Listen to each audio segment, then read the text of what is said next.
Black women stay saving democracy, and somehow they stay mad about it. Good evening, brilliant and beautiful people. Welcome to the Whiskey Wine Down edition of the Oracle Report.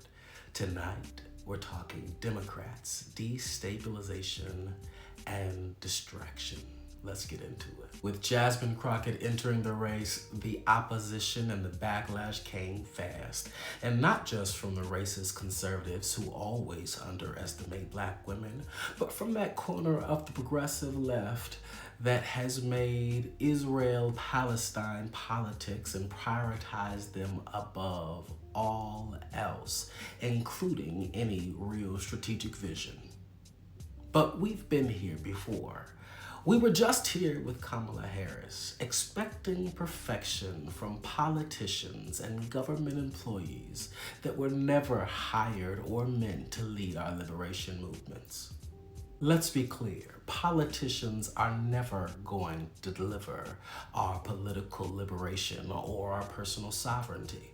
But they absolutely decide how the resources that are extracted from us get used, whether or not SNAP benefits are flowing, whether or not Medicare and healthcare is extended. One of the most effective tools of the fascism that we are facing is destabilization.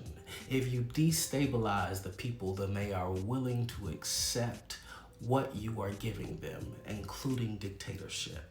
And destabilization starts when you strip away the social programs that have been championed by the Democrats and Democratic leadership and taken away by conservatives and Republicans. There are no two sides of that issue. If you look at any public program in the last 25 to 30 years, if you look at things like the federal government no longer acknowledging World AIDS Day and all of the many nuances and now taking away HIV funding, that is not something that we face under Democratic leadership. It simply is not. No matter how emotional we feel about the politicians that lead us, the policies that they employ impact our daily lives. We have to work on opposing opposition without cannibalizing the allies that have chosen to work from within the system. And I believe for all of her humanity and her flaws, Jasmine Crockett is an ally to that fight, which is why I'll let her use her own words. We used to telling us what I can't do, but they have no idea what Crockett's crew will do.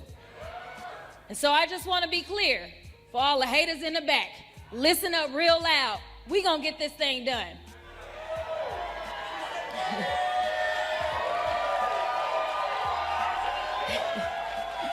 So they tell us that Texas is red. They are lying. We're not. The reality is that most Texans don't get out to vote. The reality is that the people that I used to work with in the Texas House did everything that they could to make sure that they could suppress voices. If we were so red, they wouldn't be so pressed. And that's exactly right.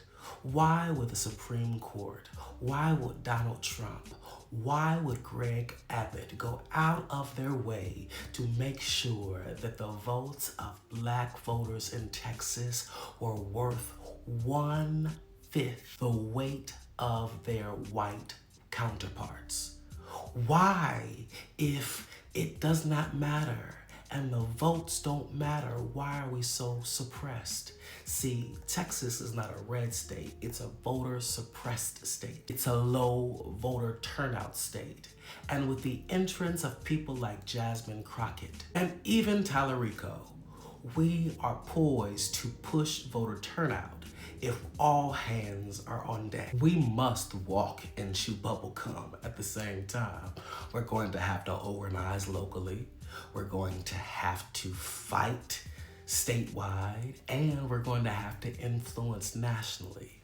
There's no question about it. All while still building systems of sovereignty, safety, and wellness that exist outside of the patriarchal and supremacist structures of the U.S. government. All hands on deck. Now grab your whiskey, sip slow, and stay engaged. Stay dangerous and stay connected. This has been the Oracle Report.